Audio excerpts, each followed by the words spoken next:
Flesh and Fire by Laura Ann Gilman. Narrated by Anne Flosnik. Copyright 2009 by Laura Ann Gilman. This unabridged audiobook is published by arrangement with Pocket Books, a division of Simon & Schuster, Inc., and was produced in the year 2009 by Tantor Media, Incorporated, which holds the copyright thereto. Flesh and Fire. When I preach, I remind myself that the Collegium was created for one purpose, that the world not forget Sin-washer, and how and why he came to us. That is our duty, our reason for being. The story is a simple one in the telling. Ages past, prince mages ruled these lands. Some were good men, and some were evil, but all were arrogant with their power, and the emperor in distant Etion, busy with his own rebellious court, did not rein them in. Bored, they battled each other, staging magical conflicts merely to prove their skills.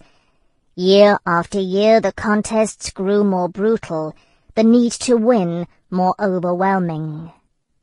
In those days, all spell wine came from the first growth, whose vines were straight and tall, the flesh fruit ripe with magic, and only the quality of a prince mage's harvest determined whose spellcrafting would prevail.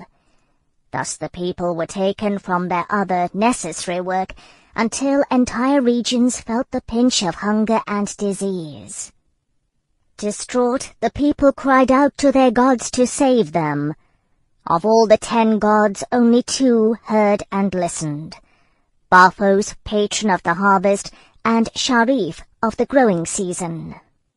Taking the form of ordinary mortals, they came together to scold the emperor for failing in his duties. The emperor, troubled closer to home, told them to take their complaints to the prince mages and discipline them directly. Baphos and Sharif did so, gathering them together and warning them of the consequences of their actions. But the prince mages, prideful and strong, did not listen. Sharif was annoyed at the reception they received, and Baphos soothed her, and together they created a child who grew to adulthood between the sowing and the reaping. He was named Zartim, and when he reached his full growth, he came before the prince mages as well, and spoke unto them with the words of his parents, warning them to cease or be destroyed. The prince mages refused to hear his words as well, and ordered him slain for daring to reprimand them, for such was their pride in their magic, that they thought themselves equal to the child of gods. And so the killers came upon Zartim as he walked alone, and fell upon him with blades dipped in deadly spell wine. But as the knives pierced his flesh, it was not blood but wine that flowed from his veins, a more potent spell wine than any mage could craft. The killers fell back in awe and fear, and he struck them down with a single word, for unlike his parents, Zartim felt no affection for humans to soften his heart. But his parents' voices came to him, reminding him that he had been born not to destroy but to protect, and he heard them and heeded their wisdom. Lowering his hands, the wine blood flowed over his fingers and down into the soil, spreading through every land, and where it touched the grapes, they withered and changed, the vines twisting under his anger, until where once there was a single spell grape, there now were many, their pale yellow skin tinged with the red of his blood, and the prince mages did not know how to use them. And the common people rushed to Zartim's side, trying to staunch the flow and save his life, and in their concern his anger was tempered. He smiled and touched them as well with his wine blood, and their sadness fled, and they felt peace such as they had never known.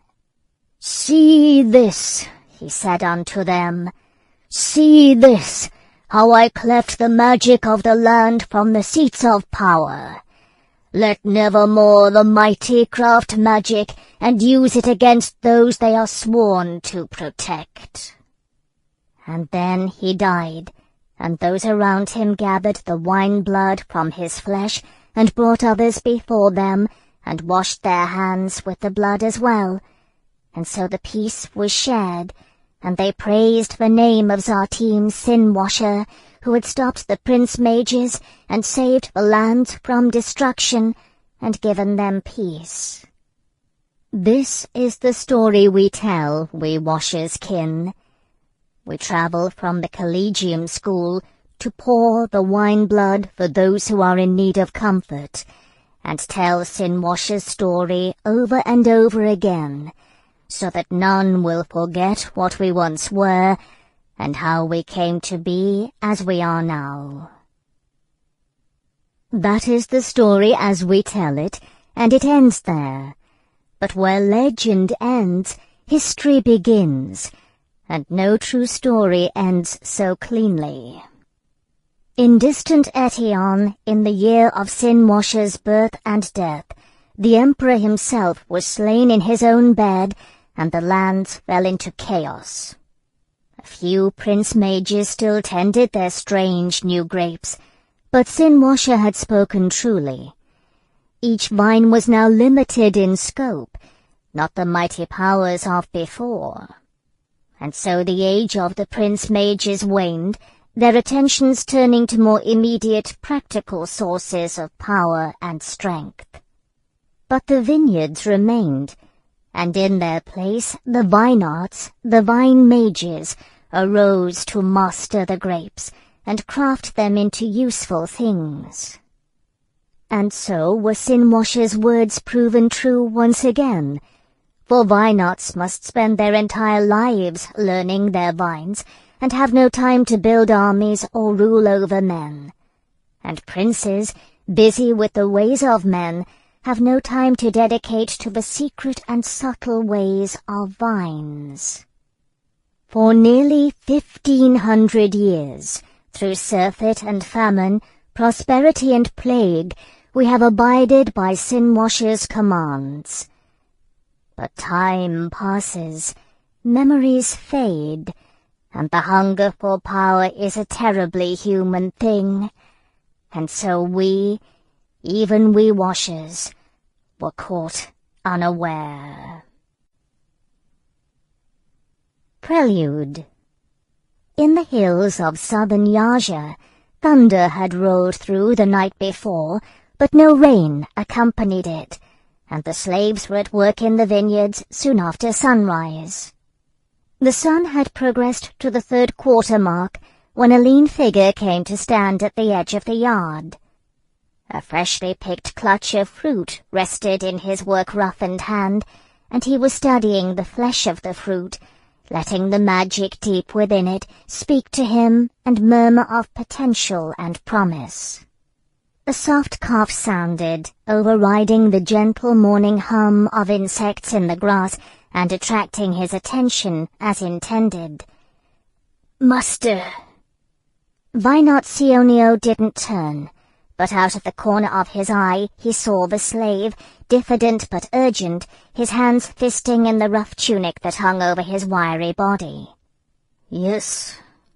While he waited for a response, the Vinart placed a young green grape on his tongue and closed his mouth around it, crushing it and letting the juice coat his tongue. The taste was both delicate and sour, and it rose into his nasal passages. Not anywhere near ripe, still waiting for the high heat of summer and the cooler nights of harvest, but showing distinct promise. His vineyards were still young, giving only limited yield. This harvest might finally change that. "Master," the slave said again, "there is a—" The slave looked down at his feet, falling silent. Sionio was a young man, barely 30, and still building his reputation. Although granted a master's rank, he had not yet earned the right to name his house, his vine still known by the name of the nearest village.